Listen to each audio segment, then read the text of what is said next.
Hare Krishna friends, welcome to Apeksha Sharma blogs. तो अभी का सीन ये है कि अभी बजे हैं सुबह के 4 और अभी सरगी का भोग लग रहा है ठाकुर जी को।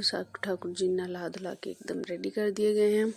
सरगी का भोग पहले ठाकुर जी को लगेगा, उसके बाद हम ग्रहण करेंगे, क्योंकि आज है होई अष्टमी।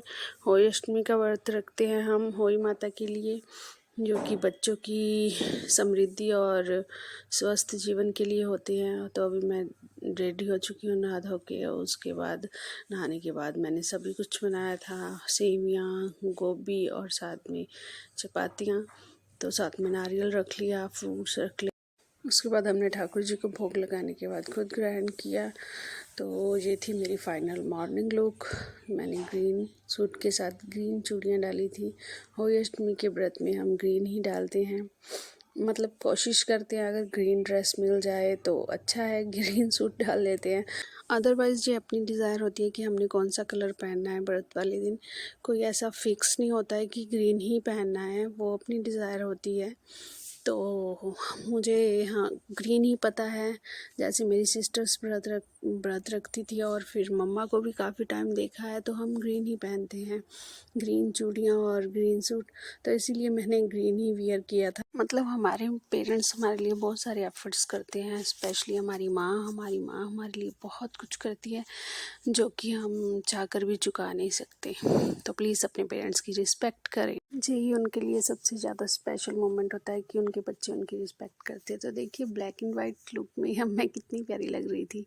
उसके बाद मैंने जो है मठियाँ बनाई, जिसका कि माता रानी को भोग लगना था, और उसके बाद प्रसाद के तौर पे सभी बच्चों में बंटनी थी। सभी बच्चों के बर्तनों में वो डाली जानी थी मठियाँ। तो उसके बाद ही हम माता रानी को भोग लगवाते हैं। तो फिर यहाँ पे मैं मठियाँ बना रही थी, देखिए कुछ नमकीन बनाई, कुछ मीठी मठियाँ बनाई, और उसके बाद जो है खिंगरी बनाई, जो कि रोटी की तरह बड़ी बेली जाती है और पिज़्ज़ा बेस की तरह उसमें फोक के साथ छेद किए जाते हैं ताकि वो क्रिस्पी और क्रंची बने। तो ये है वो खिंगरी जो कि बन के रेडी हो चुकी थी। उसके बाद बच्चे स्कूल से आ गए, उन्हें चाय पानी पिलाया। उसके बाद वो ट्यूशन के लिए भेज दिए, क्योंकि उन्होंने जल्दी आना था, क्योंकि शाम को पूजा थी।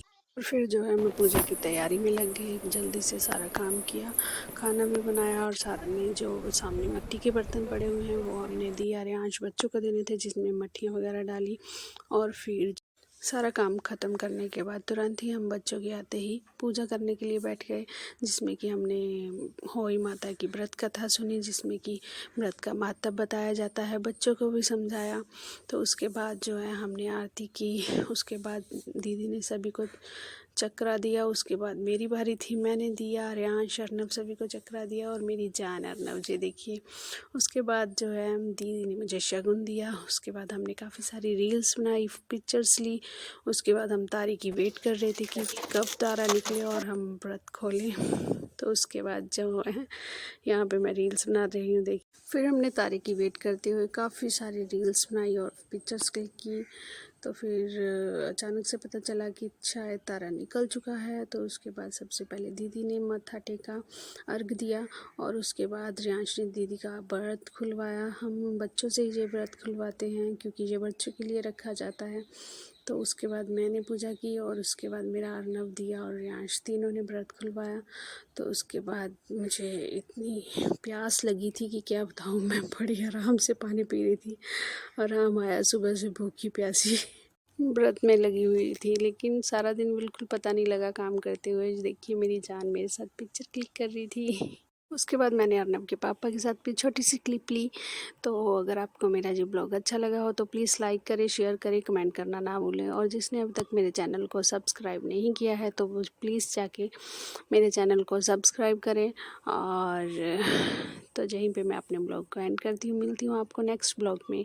तब तक के लिए हरे Krishna, and thank you for watching this video.